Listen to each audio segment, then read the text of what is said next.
Profesor. Selamat pagi. Boleh memperkenalkan dirinya, Prof? Ya, nama saya Profesor Agus Rusdiana, SPD, MA, PhD. Saya expert di bidang biomekanika olahraga dan sekarang dosen di Prodi Ilmu Keolahragaan, Fakultas Pendidikan Olahraga dan Kesehatan, Universitas Pendidikan Indonesia. Saya mau nanya, ini Prof, apa sih biomekanika itu? Oke, jadi biomekanika itu gabungan dua keilmuan dari bio, yaitu biologi atau biologi, dan mekanika adalah cabang dari ilmu fisika. Nah, mekanika ini gabungan dari mekanik, kinematik, kinetik, dan juga dinamik gitu ya.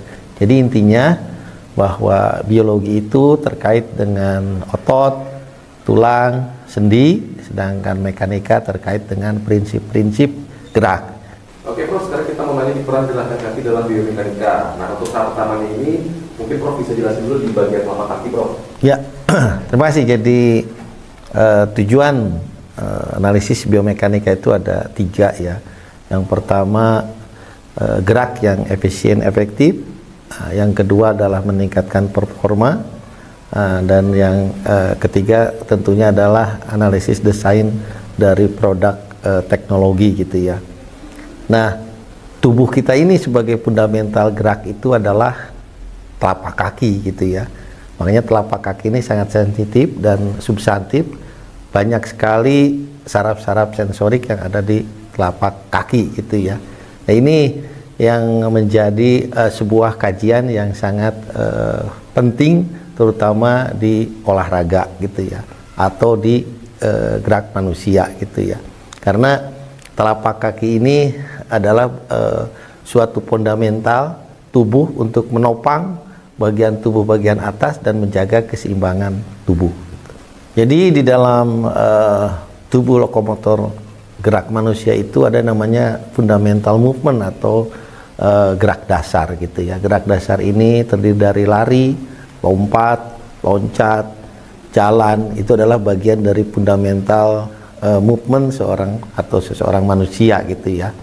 Nah, gerakan-gerakan ini yang tentunya perlu sebuah teknologi di dalam menjalankan aktivitas. Salah satunya adalah sepatu itu ya.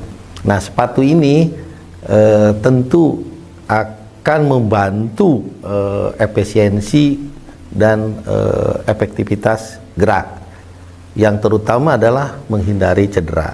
Jadi kalau misalkan seseorang berjalan, lompat, loncat tanpa memakai alas kaki, nah itu gerak gaya eksternal yang didapatkan dari environment factor atau faktor dari luar itu berbahaya dan mengakibatkan resiko terjadinya cedera di telapak kaki itu ya. Selain pergelangan kaki juga adalah permukaan kulit dan juga permukaan atau dalaman daripada otot petik atau kelelahan otot.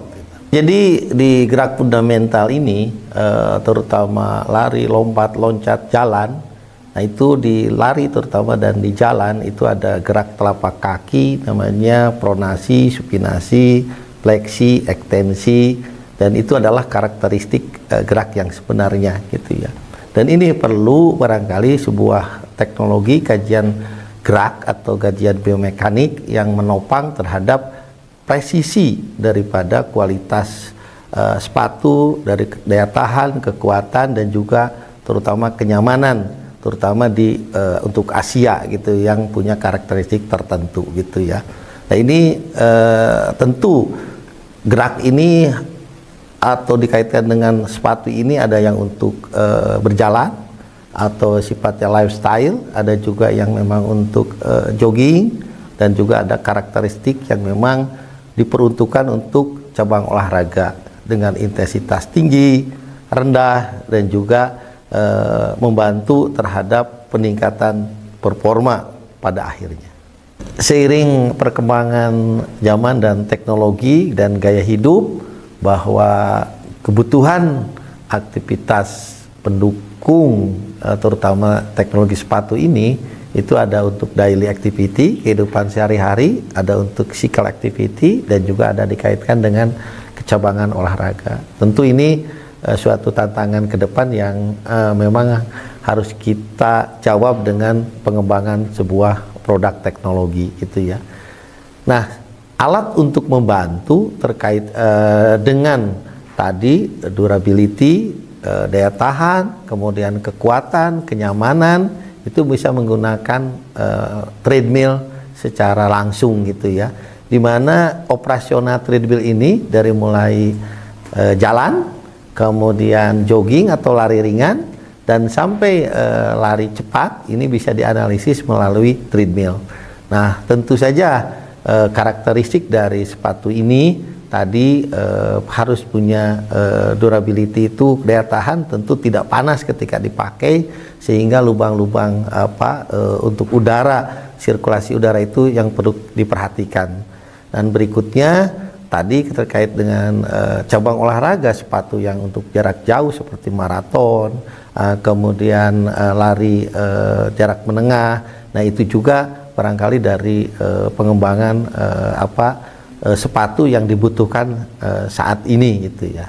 Berikutnya terkait dengan spesifik sepatu yang dibutuhkan di dalam kecabangan olahraga ya, terutama yang punya intensitas dinamik kerja otot dan gerak yang tinggi. Nah, dimana contohnya seperti sepatu bulu tangkis, kemudian tenis.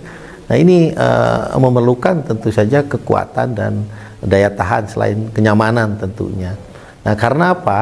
Karena ini adalah gerak yang unpredictable, artinya tidak bisa diprediksi, karena terkait dengan namanya adalah open skill di dalam istilah olahraga, karena ada lawan yang dihadapi, sehingga antisipasi daripada contoh misalkan bola di tenis, shuttlecock di raket ini tidak diprediksi, sehingga memerlukan antisipasi dan reaksi.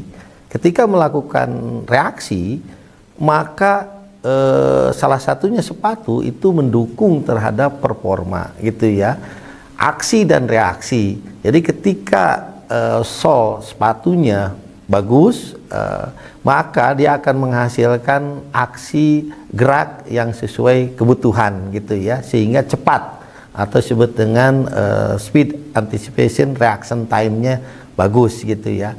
Nah, ini yang lebih spesifik, sehingga tadi gerak yang tidak terprediksi tadi, baik itu gerak kiri ke kanan, ke depan, ke belakang, lompat, loncat, dan ini menjadi kebutuhan yang harus disiapkan lebih matang lagi, dan kemudian kenyamanannya lebih ditingkatkan. Gerak yang dinamis, gerak yang intensitas tinggi di dalam cabang olahraga tentu dibutuhkan suatu pendukung teknologi sepatu gitu ya. Nah, ini yang pertama adalah kualitas daripada insole dan outsole-nya atau bantalan daripada sepatu itu sendiri, karena itu bisa menghindari terkait dengan cedera.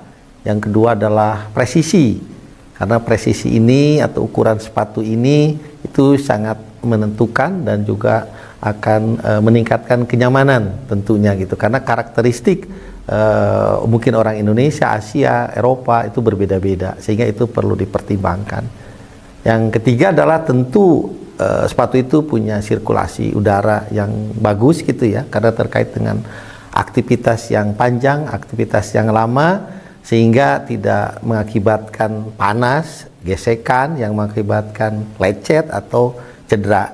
Itu barangkali rekomendasi pilihan sepatu yang mendukung terhadap aktivitas sehari-hari maupun olahraga. Terima kasih, saya Profesor Agus Rusdiana. Semoga penjelasan ini bermanfaat. Sampai jumpa.